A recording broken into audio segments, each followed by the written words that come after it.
Quando cheguei à ilha, vi carne humana cortada e pendurada nas árvores.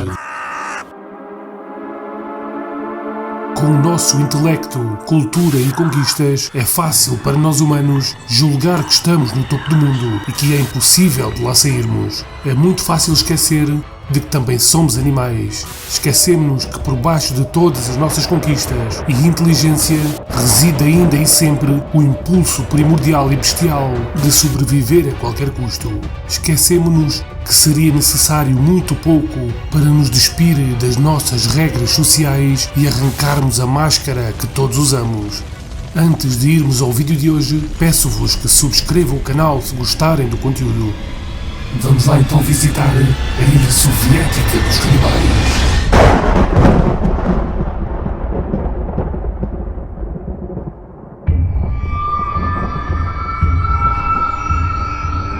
Qual é o vosso ponto de ruptura? O que os levaria a operar novamente no vosso cérebro reptiliano? Para milhares de prisioneiros sem esperança nas regiões geladas da Rússia, as respostas a essas perguntas rapidamente se tornaram óbvias e muito claras à medida que estes eram retirados da civilização e colocados à força em contacto com a sua natureza mais básica. Foram levados para um lugar onde a sobrevivência é a única regra e o conceito moral se tornou apenas uma sombra feroz e agressiva de si mesmo. Falamos dos prisioneiros que foram os primeiros habitantes desta famosa ilha soviética de canibais. Em 1933, na antiga União Soviética, o regime brutal de Stalin engendrou um plano diabólico. O plano foi pensado por Genrik Yagoda, o chefe da força policial secreta soviética. O grande plano era enviar 2 milhões de indesejáveis para lá da Sibéria. Para esse efeito, prepararam o que foi chamado de assentamentos especiais. A maioria de nós conhece-os hoje como gulags. Pensava-se que no espaço de 2 anos estes novos colonos trabalhistas seriam capazes de domar estas terras selvagens e intocadas. Pensavam que durante este período de tempo eles iriam alcançar um estado de autossuficiência. A ideia era que estas pessoas pudessem habitar essas regiões, purificando e limpando assim as cidades soviéticas dos seus elementos mais desagradáveis.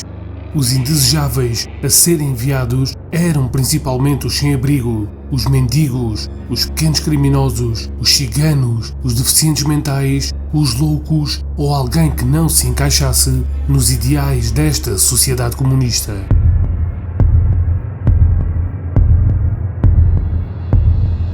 Em abril de 1933, 25 mil pessoas foram carregadas em comboios sem quaisquer condições. Foram enviados para os cantos mais afastados deste deserto gelado que é a Sibéria. A viagem foi angustiante. Sem praticamente comida ou bebida, rapidamente foram formados gangues que matavam ou espancavam os outros prisioneiros. Mesmo quando chegaram à cidade de Tomsk, as coisas não melhoraram. Continuava a não haver comida, água ou os remédios suficientes. Além disso, as autoridades de Tomsk viam os prisioneiros urbanos como miseráveis, doentes e perigosos. Não é de surpreender que muitos dos prisioneiros faleceram durante o percurso. Mas se levarmos em conta o que os esperava no destino, estes foram provavelmente os mais sortudos de todos. Rapidamente perceberam que esses campos não chegariam para tantas pessoas e decidiram transportar 6 mil delas para uma ilha chamada Nazino Island. Esta ilha fica localizada a 800 km de Tomsk. Uma ilha com cerca de 3 km de comprimento e 600 metros de largura.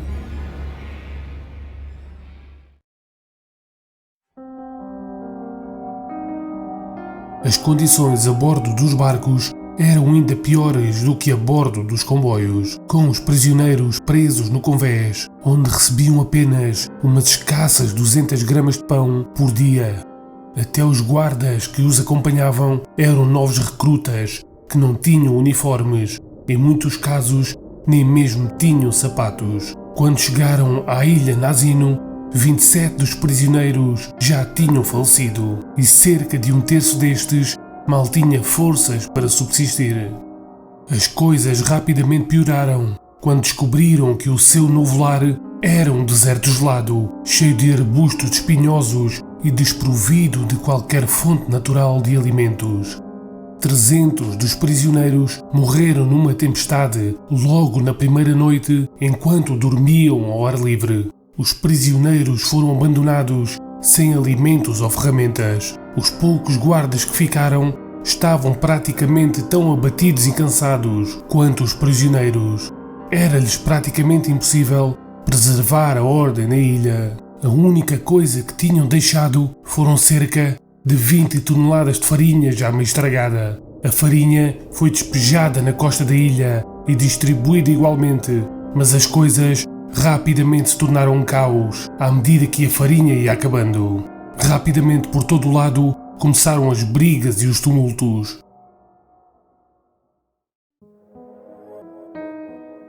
Percebendo que iriam certamente morrer se por ali ficassem, muitos dos prisioneiros tentaram fugir a bordo de jangadas improvisadas. Alguns destes fugitivos foram baleados pelos guardas, outros afogaram-se quando as suas jangadas se desintegraram nas águas turbulentas. Os poucos, por um milagre, conseguiram chegar à outra margem, cedo perceberam que à sua frente apenas existiam centenas de quilómetros de terreno siberiano congelado.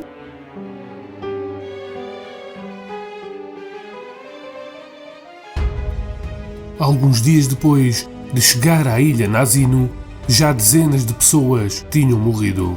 A maioria dos corpos ficavam expostos ao ar livre. Não demorou muito para que as pessoas famintas se começassem a alimentar da sua carne. Tornou-se uma visão comum ver cadáveres em pedaços.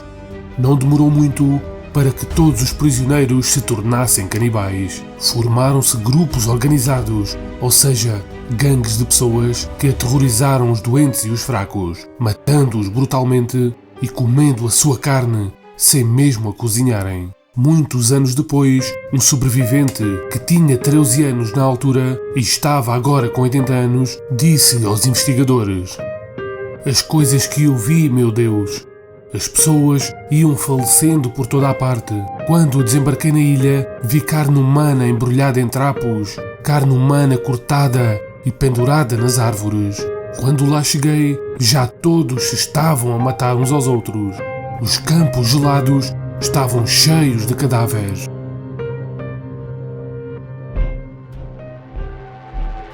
O governo soviético ou não sabia ou não se importava com a situação e continuou a enviar mais prisioneiros para a ilha. Mais 1200 pessoas chegaram a 27 de maio para enfrentar as dificuldades dessa terra indomável e as suas hordas canibalistas. Alguns desses recém-chegados foram agredidos e devorados praticamente no mesmo dia em que desembarcaram. A certa altura, o governo soviético acabou por enviar reforços para a ilha, com o objetivo de reforçar o número de guardas, mas já era tarde demais. O campo foi totalmente fechado apenas um mês após a sua abertura. Estima-se que entre 4.000 e 6.000 pessoas tenham falecido nesta ilha de canibais. Era prática comum na época e arrisco mesmo dizer que ainda o é suprimir este tipo de informação. Aqueles que escreviam algo sobre os gulags soviéticos corriam o risco de serem enviados para um deles ou que lhes acontecesse algo ainda pior. Durante décadas, o governo negou e encobriu o que aconteceu em Nazino. A verdade tornou-se finalmente conhecida em 1988. Ficou conhecida devido aos esforços de uma sociedade russa de direitos históricos e civis chamada Memorial. Outro importante contribuidor foi o historiador francês Nicolas Werth, que passou anos a vasculhar meticulosamente arquivos e documentos perdidos.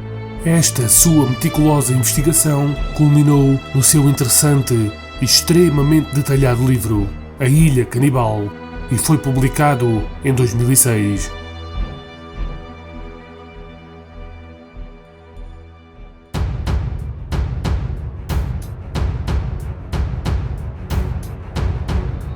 E vocês, qual é o vosso ponto de ruptura?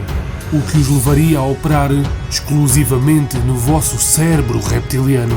Aposto que na maioria dos seres humanos não seria sequer necessário chegar a estes extremos.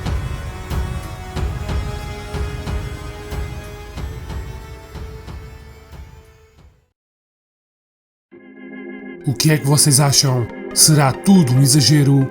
Será possível que os governos consigam planear e engendrar estes planos macabros contra o seu próprio povo? Eu não tenho grandes dúvidas que situações como estas ocorreram e talvez ainda ocorram nos tempos de hoje. E nunca é demais lembrar que se forem novos por aqui e gostam do conteúdo, subscrevam o canal e cliquem no sino das notificações. Se gostaram do vídeo, deixem um like. Tudo de bom para vocês, para aqueles que vocês amam e até ao próximo vídeo.